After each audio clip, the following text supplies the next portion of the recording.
Welcome to All Eyes on Cleveland. This is a special free agency files edition, as I have vowed to go through all 17 Browns free agents, addressing their market, their production, their value, all of the above, and give you an idea of what's going to happen this offseason. Tonight I am thrilled to have the wonderful superstar guest, Jeff Risden, managing editor of the Browns Wire, the Lions Wire, and contributing writer over at Real GM with us. Jeff, how are you doing, sir? It is great to be with you. Let's break this guy down, because Yes. I think we're in agreement on this one. Okay, I think so too. So we are focusing our efforts tonight on one B.J.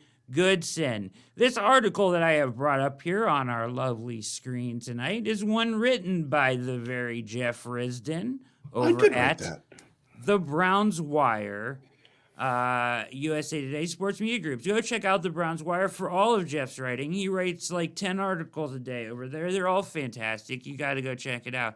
And the Lions Wire. But here is one that we're featuring tonight, Jeff. So if you want to take us through this here. Yeah. So it's basically, I think that Goodson, we'll just go 14 games this year, led the Browns with 91 tackles, broke up 6 passes, had 2 interceptions, recovered a fumble, did get a half a sack, and had a couple of tackles for losses. It's good production for a veteran guy playing above his pay grade for the first time in his career. He's always been kind of a part-time guy. That's what he was in Green Bay. That's what he was in New York. Mm-hmm. The Browns asked him to do more, and he did do more. And I think that's something that's very important. They didn't get that from a lot of other guys. You will talk about Andrew Sendejo, among others, as guys that didn't necessarily live up to the expectations. I thought B.J. Goodson, from having seen what he'd done in his past, did a very fine job of acquitting himself as a decent NFL starter at a position where the Browns need a lot of help. So now he's not perfect, though, and that's where you're getting to next. Talk a little bit about, I think this is a little misleading. You nailed this here. This is a true statistic here, and you correctly put the PFF definition of this in here. Yeah. But kind of go over that real quick and why, but explain why it was so low, kind of because of what the Browns were asking him to do. And that's exactly right. So he was dead last in terms of quality of tackles. And it's a run stop percentage. And it's basically a thing because you're talking about, did you stop the offense from accomplishing their goal on the play, whether it's, gaining X amount of yards on first down or stopping on third down or something like that. He did that on just 3.7% of his tackles. The league leader was Zach Cunningham, who's a very similar style of player for Houston, did it at 12%. So you're looking at nobody's going above 12%, and that's a really high figure for Cunningham. The league average, which was Joe Schobert, is around 7.5%. So Woodson wasn't even at half of that. But matters here. Yes. Was he asked to do that? Was he a guy who was asked to attack downhill and be the instigator for the tackles? If you watch Joe Wood's defense, that's not what he did. He was not that run dog. That was supposed to be either your interior defensive lineman. You were hoping that you were going to get a little bit more from your safeties in that regard. Sendejo flying past people, Carl Joseph flying past people, sometimes into them and knocking them silly, which was great, but he was kind of, even though he was playing linebacker, he was playing it as the quote-unquote safety, using that term literally. Like, okay, he's the guy, if the other guys aren't going to make the tackle, he will make it. It's the last line of defense. Yeah, yes, exactly. Thank you. That's a better way to say it. Yes, thank you. Yeah. Yeah, and you're right, and he's a very sure tackler, which you pointed out here, right? So, yeah, five missed tackles of 92. That's a success rate that ranked 4th in the NFL this year. That's a good quality. Look, you're gonna miss tackles. Even great players miss tackles. One of the guys that we talked about in the Super Bowl wrap-up show, Devin White, 4th in the league this year in missed tackles. So even good players have their flaws. one of the things that Goodson does well, and he's done this well consistently throughout his career, and even going back to Clemson, when he gets a hand on a guy, they're going down. And that's a very reliable thing to have happen. And you need that in the middle of your defense. And you note here in the article that he got more comfortable in his role with Woods here in the 2020 season progressed. I was surprised, Jeff, his size, like he has really good size. He's big, but he's a fluid athlete. He is. Surprisingly, I didn't think that we were going to get that from him, but he's a pretty good athlete. He moves well out there. He seems rather agile, and the more comfortable he got in the offense, the better he looked. And as you kind of point out here, and he also proved himself as a leader, if you kind of want to talk about that. Oh, absolutely. Here. And I think you saw it, especially after the bye and really when they had their whole COVID situation. Now, he was part of that. I thought he did a really good job of keeping the guys together. Look, that was a group of their defense this year outside of the front line was a lot of mercenaries, 1-year guys. Yes. And I thought he did a really good job of bringing those guys together and forming them into a unit. And that has value.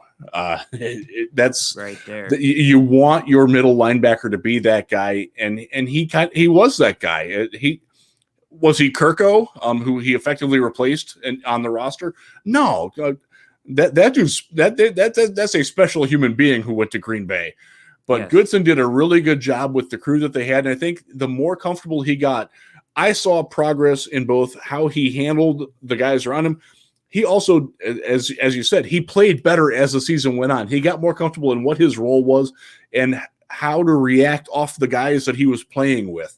He's a smart dude, and it showed. And I think that leads me to believe that he's not going to fall back if he comes into Cleveland. You're getting a guy who's still ascending, and I like that concept. If you're going to spend money on free agency, get guys who are coming up, not guys that you're not paying for guys for what they did elsewhere. You're paying for what they can do for you going forward. And I think that he proved at the end of the year as his arc went up, he can do more for you than he did in this first year.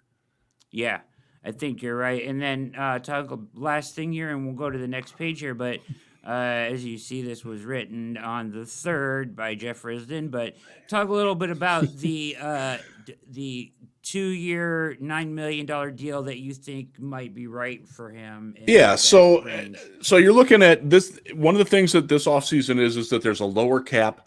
So you're going to have to prioritize spending at positions. Off-ball linebacker is not a priority position in the Browns defense. They made that abundantly clear last year. It's generally not a money-making deal around the league.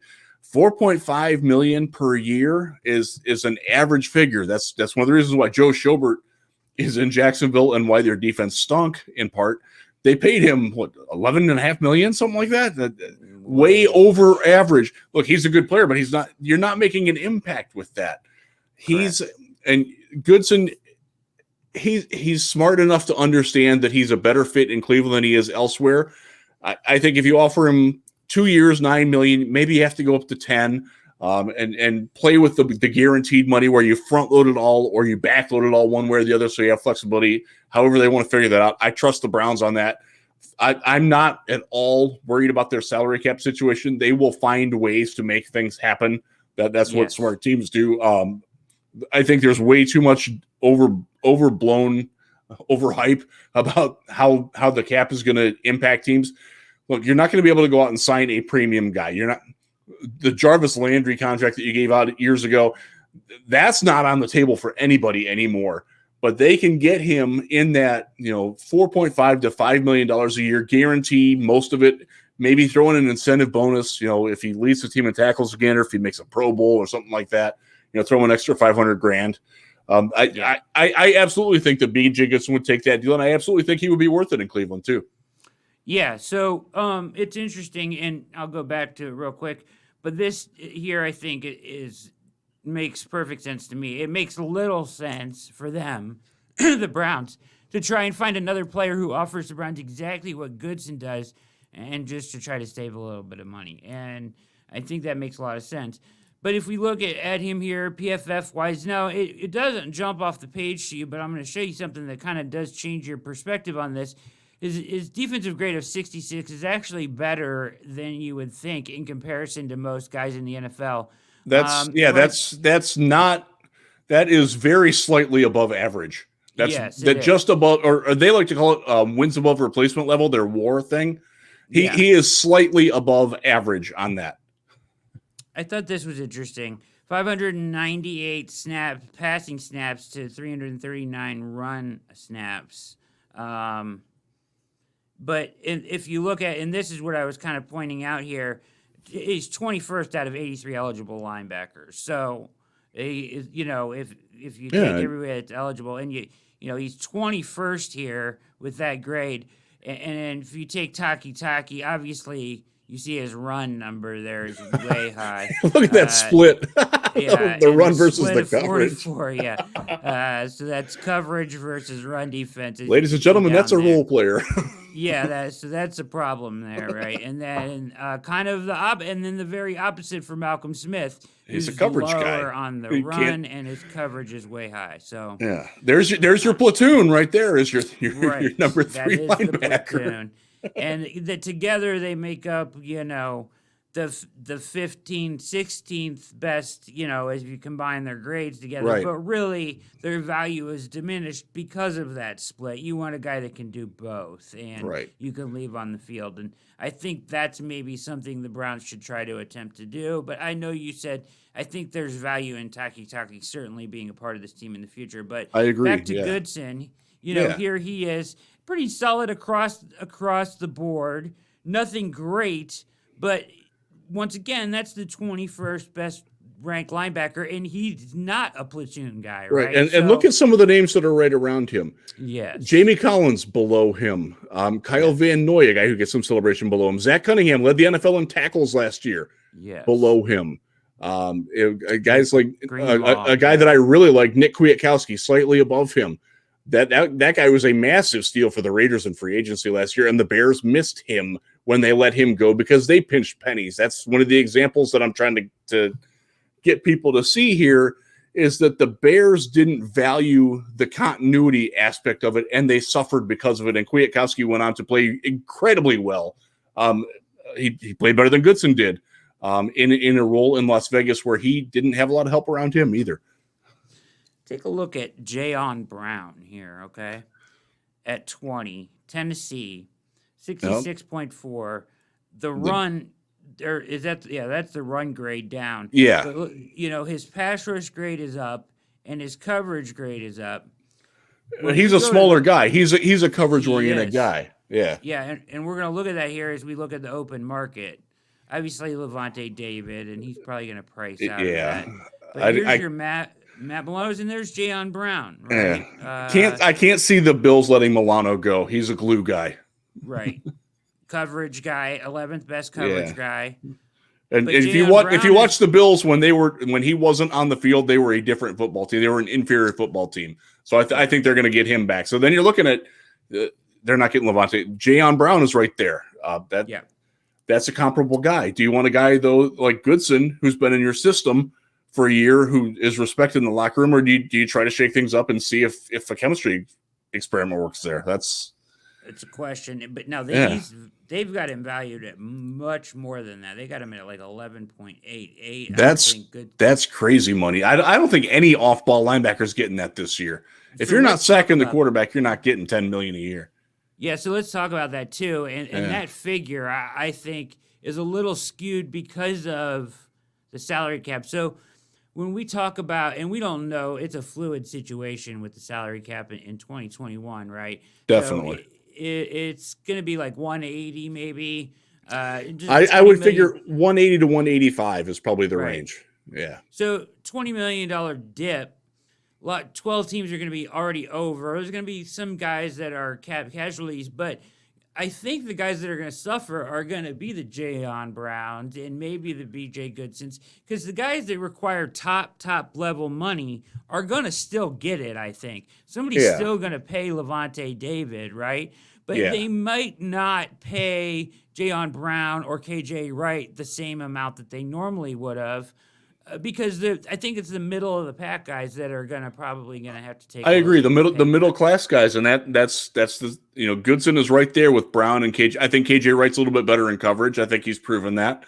And they got him at 6 a year. So, yeah, so look at that discrepancy right there. That sort of makes you wonder where they're pulling these numbers from, because I think what they're saying about Wright is much more accurate. Yeah. Age discrepancy is big there. No, that would make sense too. Yeah. 25 and 31. But KJ Wright is still very solid, as you see here. Good player. Yeah. And interestingly enough, and I highlighted this, they took Texas Tech linebacker Jordan Brooks with the 27th overall pick last year to be his replacement at will. And that didn't happen too well. No. So Brooks has got time, though. I liked him coming out, too, so he's got a chance, but he wasn't as a rookie.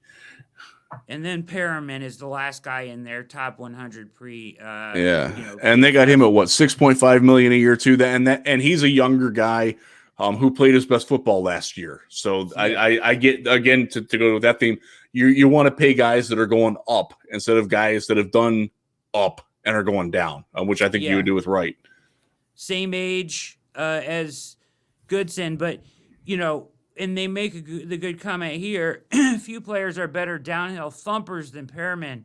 It's unfortunate for him that 2021 is not 1985. Yeah, and if you've watched him play and you've watched Goodson play, there's a definite discrepancy in their movement skills, their fluidity in space. Goodson is not, by all means at all, a super fluid guy, but Perriman makes him look that way. Yes, exactly. So, what you need in today's NFL is not really Denzel Perriman unless you're – he's talkie-talkie to me, right? Very akin. And so Goodson isn't, by the way, necessarily the best guy, but you can't have the best guy at every position. You've got to budget for that. The Browns have made it clear that that's how they're going to budget the off-ball linebacker position. That's why I'm in on Goodson coming back. I think he's a great fit, and I think he'll be affordable, and that's what you need in this defense right now. And I think the guys that maybe in the market that you say he did walk or somebody paid him more than we expected, I think these would be the type of guys you're looking at, right? Exactly, and that's the thing. You don't have to keep B.J. Goodson, because there's other options right there in front of you that you can get. And you can also hope that Jacob Phillips develops into something a little bit more. You can find ways, but I'm a proponent of continuity, especially in the leadership department. That's one of the reasons why I value Jarvis Landry more than some other people do, because I do value that. I think there's a definite need for that with a young football team, to have a veteran guy who can command the locker room the way that Goodson did down the stretch, and that's. Yeah. You don't overpay to keep that, but you also have to value it, and you can't undervalue it either.